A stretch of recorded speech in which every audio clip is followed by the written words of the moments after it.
for setting the tone and note for today's conclave. On that note, ladies and gentlemen, please help me welcome to invite our chief guest all the way from India, the Honorable Prime Minister of India, Sri Narendra Modi ji, to kindly deliver this special address.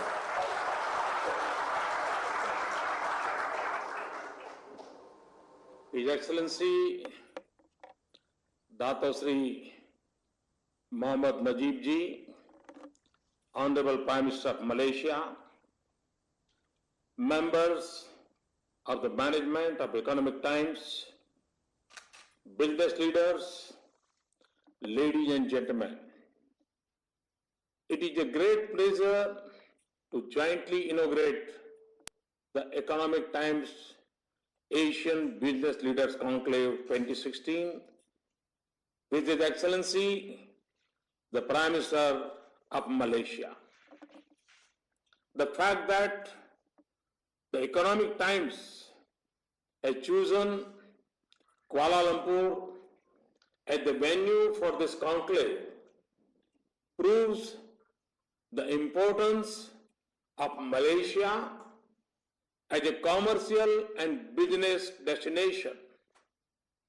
My best wishes for the conclave.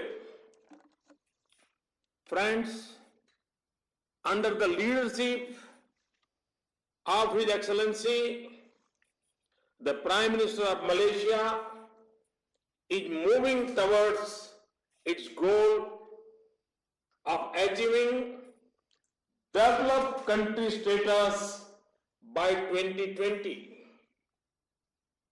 It has also shown resilience in coping with the global economic situation. The timeless ties between India and Malaysia are reinforced by the presence of a large Indian community. The recent symbol of our historic links is the Toran Gate in the heart of Kuala Lumpur, which connects two great nations and two great cultures.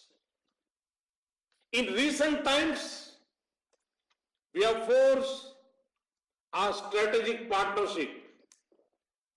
My visit to Malaysia in November last year served to reinforce this strategic engagement across a range of areas. Close relations with Malaysia are integral to the success of our Act East policy.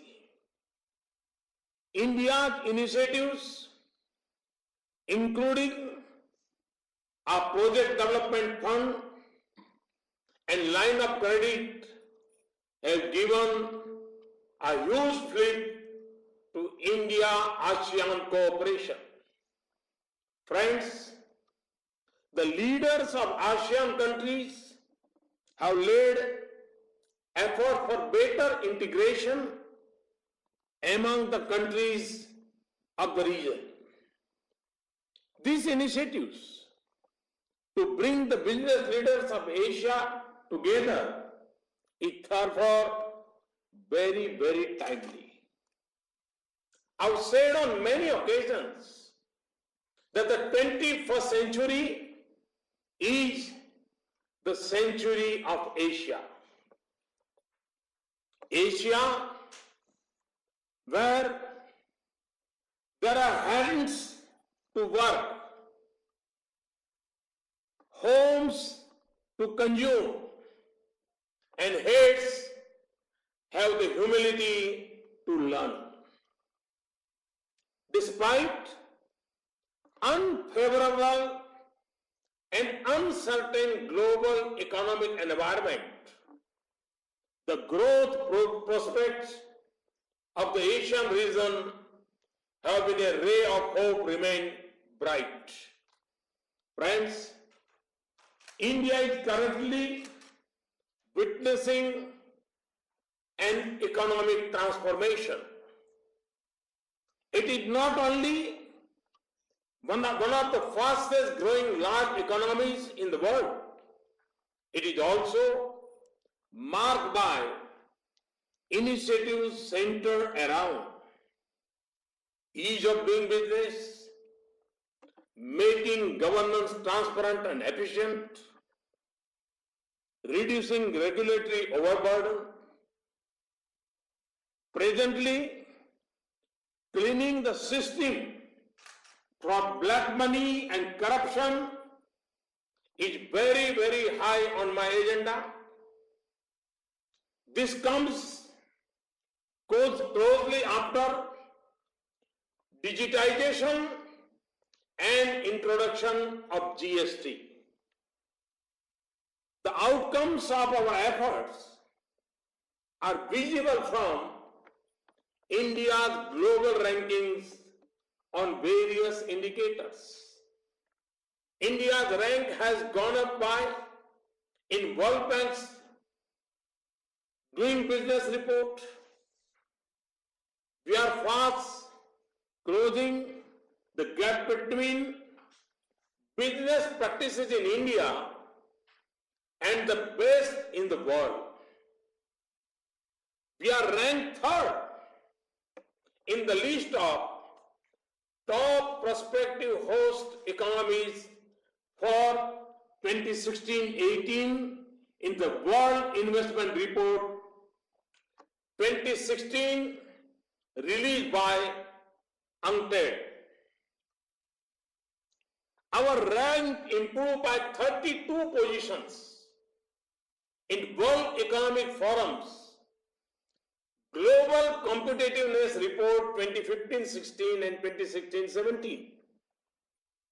We improved 16 places in Global Innovation Index 2016 and 19 positions in the World Bank's Logistics Performance Index of 2016. We have opened up new sectors for FDI and enhanced caps for existing sectors. Our concentrated efforts on major FDI policy reforms continue, and conditions for investment have been simplified. The results are therefore all to see. Total FDI inflows in the last 2.5 years have touched $130 billion. Highest ever FDI inflows were received during the last year. The increase in FDI equity inflows in the last 2 financial years was 52% as compared to previous 2 financial years. Sources and sectors in which FDI is coming have also greatly diversified. Our Make in India initiative, which celebrated its 2nd anniversary this year, is aimed at making India a global hub of manufacturing, design, and innovation. I would like to highlight some of our achievements. We have now become the 6th largest manufacturing country in the world. Our gross value added in manufacturing has recorded a growth of 9.3% in 2015-16. 51 cold chain projects have been completed in the last 2 years, and 6 mega food parks have been opened since 2014. 19 new textile parks have been sanctioned and 200 new production units have come up in existing textile plants in the last 2 financial years. This year saw 90% jump in number of mobile phone units manufactured in India. Leading global players in the auto sector have stepped up various new assembly lines and greenfield units. Friends, our efforts to ensure ease of doing business in India have been comprehensive and wide-ranging, including legislative and structural. I'm happy to share that the constitutional amendment for goods and service tax, GST, has been passed. This is expected to be implemented in 2017. We are moving towards a digital and cashless economy. Our licensing regime has been greatly rationalized. We have launched single window interface for registering a business, exim clearances, and labor compliances. Procedures involved in getting utilities like water and electricity are being simplified. An investor facilitation cell has been created to guide and assist the investors.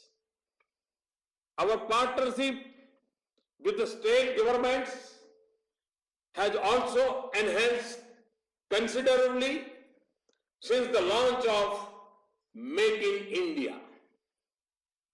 In association with the World Bank, the states were ranked on the basis of their business policies and procedures on agreed parameters in 2015.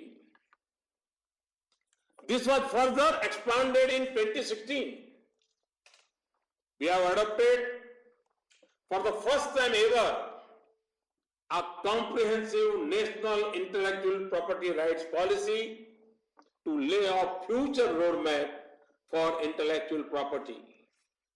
We have also taken major steps to kickstart the process of creative destruction. We are making it easier for companies to restructure and exit. The enactment and implementation of the Insolvency and Bankruptcy Code is a crucial step towards ease of exit in India. New commercial courts are being set up to fast-track resolution of commercial disputes. Arbitration laws have also been amended to fast-track the proceedings. Friends, India is currently buzzing with entrepreneurial activity like never before. Startups are the next big economic force in India and are no less than a revolution. Our Startup India program aims to unleash our potential in this area. Our economic process is being geared towards activities which are vital for generating employment or self-employment opportunities. This is the only way to reap the demographic dividend. Through the Skill India initiative, and its various components, we are trying to synergize the skills to the market requirements. Building futuristic infrastructure is the biggest task at hand. We are developing a pentagon of industrial corridors across the country. There is immense focus on removing the logistic constraints across the country. Roads, railways, ports are being upgraded across the country. To finance such infrastructure, we have set up the National Investment and Infrastructure Fund in collaboration with foreign funds. Friends, this is a time for integration. Integration cannot happen without openness. India has always been open at the heart. Now, at the level of economy also, we are among the most open and integrated economies. We welcome those who are not there in India so far. I personally assure you that I shall be there when you need me. India is not only a good destination, it is always a good decision to be in India. Thank you. Thank you very much.